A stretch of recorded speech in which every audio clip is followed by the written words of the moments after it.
warahmatullahi wabarakatuh. Waalaikumsalam.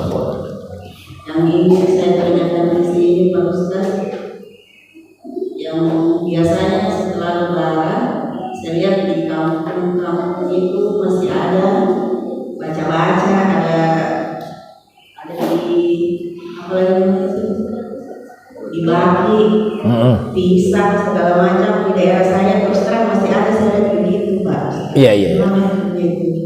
Terima kasih atas kesempatan yang diberikan kepada saya. Assalamualaikum warahmatullahi wabarakatuh. Waalaikumsalam.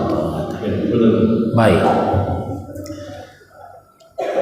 Kebiasaan seperti itu kan sesungguhnya sudah dilakukan sebelum kedatangan Islam, ya, sebelum masuknya Islam.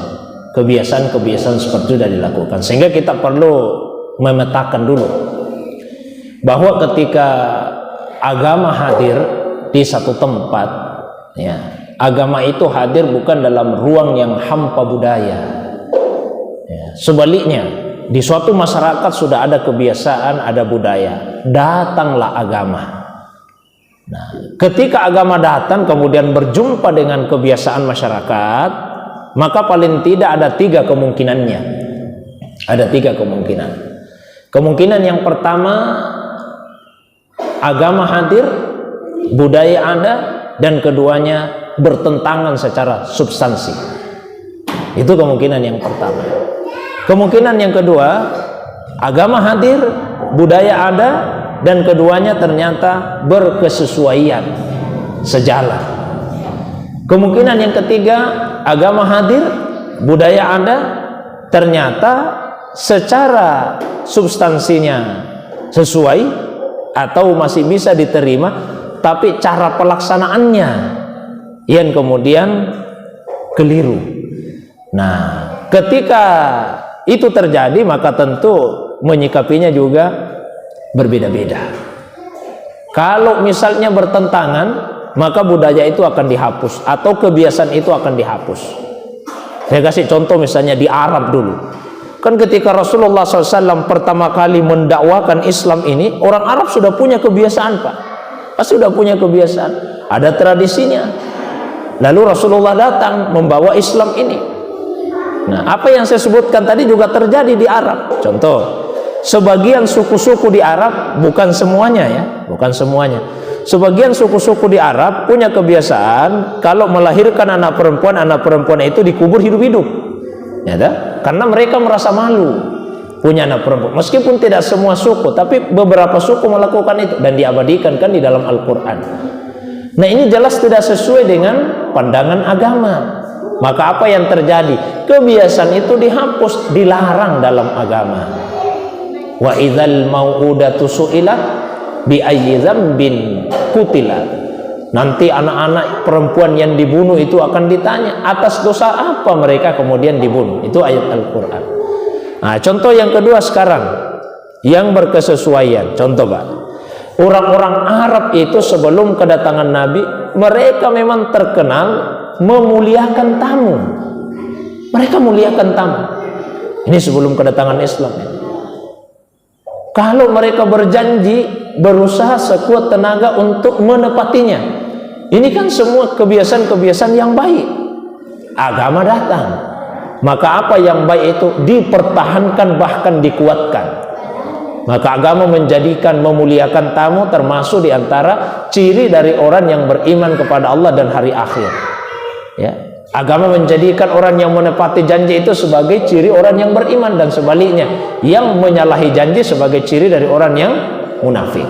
Nah, sekarang yang ketiga, Pak, substansinya baik tapi cara pelaksanaannya yang tidak baik. Orang-orang Arab sebelum kedatangan Nabi, mereka juga haji juga, Pak. Warisan dari ajaran Nabi Ibrahim alaihissalam. Haji juga. Dalam haji itu ada juga tawafnya.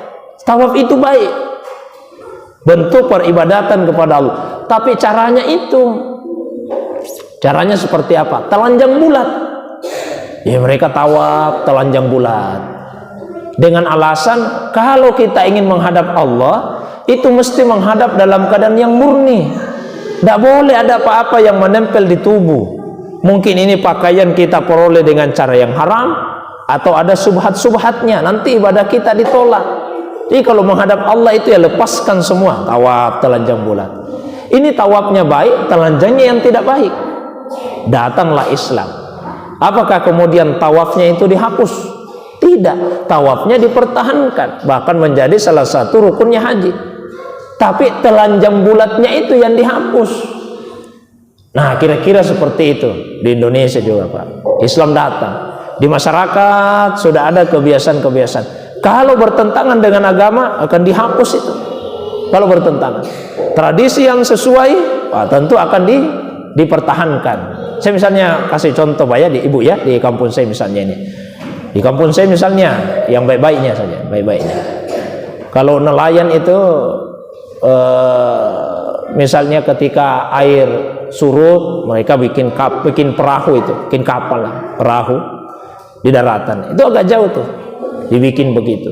Begitu air pasang, nelayan mau berangkat, tanpa dipanggil semua orang datang itu. Mereka bergotong royong untuk mendorong perahu itu sampai bisa masuk ke laut. Ini sesuatu yang baik, bergotong royong sesuai dengan perintah agama. Maka yang seperti itu dilestarikan. Tapi hal-hal yang tidak baik, misalnya ini di beberapa tempat ya, menghanyutkan makanan ke laut, menghanyutkan makanan ke laut. Ketika dirasakan kok hasil tangkapan nelayan ini sangat kurang, tidak seperti biasanya, mungkin penunggu lautnya marah, maka dihanyutkanlah makanan itu ke laut. Nah, ini tentu tradisi yang tidak sesuai dengan agama, maka yang seperti itu ya dilarang di dalam agama kita. Nah, terus yang berikutnya, yang ketiga Bu, ini substansinya baik tapi caranya yang tidak baik. Bisalah dimasukkan contoh yang Ibu tanyakan. Jadi sebetulnya kalau yang dimaksud di situ kan kadang-kadang Pak ada yang hadirkan makanan begitu dengan niat ini yang dikirimkan kepada leluhur-leluhur yang sudah meninggal. Padahal seperti itu. Makanya dipilihkan makanan yang memang makanan kegemarannya, favoritnya. Ya, siapkan ki ini nah, karena makanan ini dulu yang suka nenekmu, ya begini. Jadi disesuaikan itu Pak. Seakan-akan itulah yang akan sampai kepada leluhur kita yang sudah meninggal. Tentu ini tidak baik. Tapi kalau masalah berdoanya itu sesuatu yang baik, berdoanya itu sesuatu yang baik, berdoa kepada Allah, maka diluruskan saja, diluruskan. Kita berdoa kepada Allah untuk kebaikan leluhur dari yang sudah meninggal, akan tetapi diluruskan niatnya bahwa bukan makanan itu yang sampai kepada mereka. Saya di Makassar ini kadang juga dipanggil itu para proses doa dulu untuk dari moyang. Saya sampaikan begini supaya lurus pemahamannya. Tidak usah dulu dikeluarkan makanannya, sebentar itu makanannya, kita berdoa saja. Mari kita baca Quran, zikir-zikir, doa. Nanti selesai berdoa, siapa tahu ada yang mau dimakan, silakan dikeluarkan sekarang. Sudah selesai. Supaya betul-betul dipahami bahwa apa yang dibutuhkan oleh leluhur-leluhur kita yang sudah meninggal bukan makanan yang berbentuk fisik seperti ini, tapi doa-doa kita. Adapun makanan dalam bentuk fisik yang butuh itu kita yang masih hidup.